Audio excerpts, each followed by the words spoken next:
Welcome to Prabhat news. Montha తుఫాన్ ఆంధ్ర రాష్ట్రంలో అల్లకల్లోలం సృష్టించింది. తుఫాను ముందు వరకు రాష్ట్రంలోని అనేక ప్రాంతాలలో అతివృష్టి కొనసాగగా తుఫాను కారణంగా అత్యధిక వర్షపాతం నమోదైంది.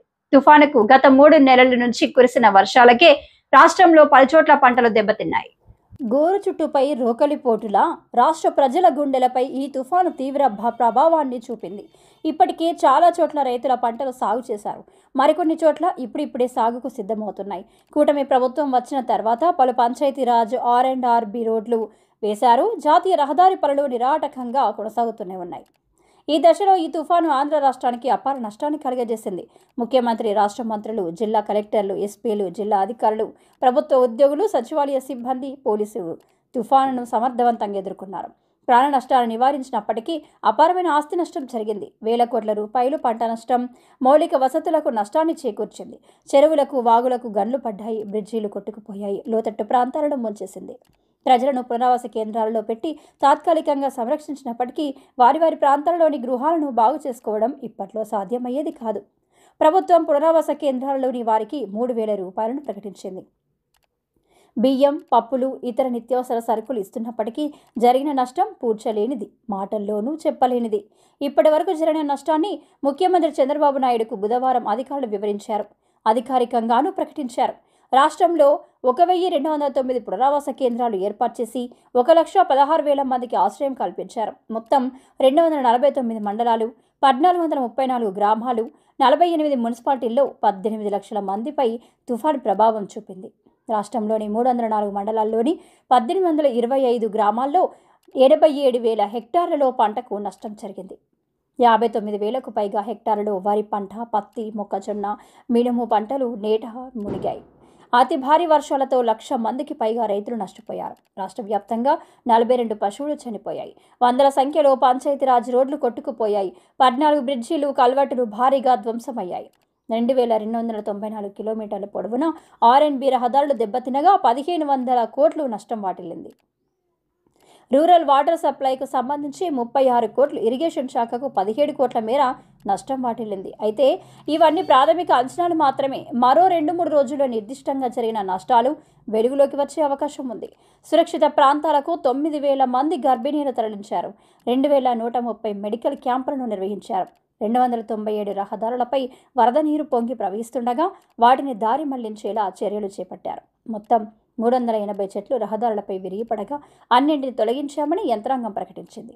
తుఫాను ఎదుర్కొనేందుకు సమర్థవంతంగా శ్రమించిన యావత్ అధికార యంత్రాంగం, NDRF బృందాలు, SDRF బృందాలు, జాలర్లు అందరికీ ఈ సందర్భంగా హ్యాట్సప్ చెప్పాల్సిన అవసరం ఉంది. అంతేకాక తుఫాను సహాయక చర్యలను చేపట్టేందుకు పెద్ద ఎత్తున దాతలు ముందుకు రావాల్సిన అవసరం ఉంది. జరిగిన నష్టాన్ని కేవలం ప్రభుత్వం మాత్రమే సరిదిద్దలేదు కదా. వివిధ పార్టీలు, ప్రజా సంఘాలు అందుకు వచ్చి సహాయక చర్యలు చేపట్టాల్సిన అవసరం ఉంది. ఆపదలో ఉన్న ప్రజలకు అండగా నిలవాల్సిన అవసరం ఉంది. జర్నలిస్టులు కూడా ప్రాణాలను సైతం లెక్క చేయకుండా తుఫాను సందర్భంగా జరుగుతున్న నష్టాన్ని బయట ప్రపంచానికి తెలియజేయడంలో ఎనలేని కృషి చేశారు. పలు ప్రాంతాలలో ఆస్తి ప్రాణ నష్టాన్ని నివారించగలిగారు. వారందరికీ ప్రభాత్ న్యూస్ అభినందనలు, ధన్యవాదాలు తెలియజేస్తుంది. మంత్రులందరూ కూడా రాష్ట్రంలో పరిస్థితులు చక్కదిద్దడానికి, ఎదుర్కోవటానికి అన్ని ప్రయత్నాలు చేస్తూ ఉన్నారు.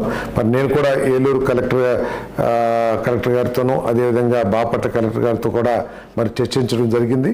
అన్ని విధాల ఈ 2 జిల్లాల్లో కూడా అన్ని విధాల అధికారులు అప్రమత్తంగా ఉన్నారు. మరి అదేవిధంగా బాపట్ల జిల్లాలో దాదాపు 110-120 చోట్ల క్యాంపులు ఏర్పాటు చేయడానికి ఇప్పటికే అన్ని సిద్ధపరుస్తూ ఉన్నాం. అన్ని విధాలు కూడా మరి ఏలూరు జిల్లాలో కానీ బాపట్ల జిల్లాలో కానీ అన్ని విధాలు సిద్ధంగా యంత్రాంగం ఉందని చెప్పేసి మనం చేస్తా ఉన్నాం. పరిహారం విషయాలకు సంబంధించి ఇంకా గుర్తించాల్సిన అన్ని కూడా ఏవైతే 2-3 రోజులు ఇక్కడికి వచ్చారు వాళ్ళకి 3,000 రూపాయలు బియ్యం, నిత్యావసర వస్తువులు నుంచి పంపిస్తున్నాం. ఇక్కడ ఉండే ఫిషర్మెన్ కమ్యూనిటీకి ఇబ్బందులు ఉన్నాయి. 3-4 రోజులు వేటకు పోలేదు. అందుకే 50 కేజీల బియ్యం వాళ్ళకి స్పెషల్గా వాళ్ళకు ఇస్తున్నాం. అదే మరి చేనేత కార్మికులకి, మత్స్య కార్మికులకి అదనంగా 50 కేజీలు. ఈరోజు మోంతా తుఫాను ప్రభావం ప్రజల మీద ఇబ్బందులు పడకూడదనే ఉద్దేశంతో రాష్ట్ర ప్రభుత్వం నిరంతర పర్యవేక్షణ చేస్తూ ఉంది. ముఖ్యమంత్రి గారు విదేశాల్లో ఉన్నప్పటి నుంచి కూడా ఆ రోజు ఉన్నటువంటి సైక్లోన్ ప్రభావిత ప్రాంతాల అధికారులతో రివ్యూ చేయటం, టెలికాన్ఫరెన్స్ మాట్లాడటం, ఇవన్నీ చేయడం జరిగింది. ఎక్కడా కూడా ఎటువంటి ఆస్తి నష్టం, ప్రాణ నష్టం, ఇబ్బంది జరగకూడదనే ఉద్దేశంతో సీరియస్గా తీసుకున్నారు.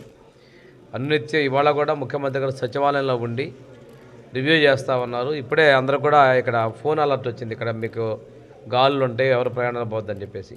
ఇప్పుడు మేము పాకల చెల్లెమ్మ గారి సైక్లోన్ షెల్టర్లో రిహాబిలిటేషన్ సెంటర్కి రావడం జరిగింది.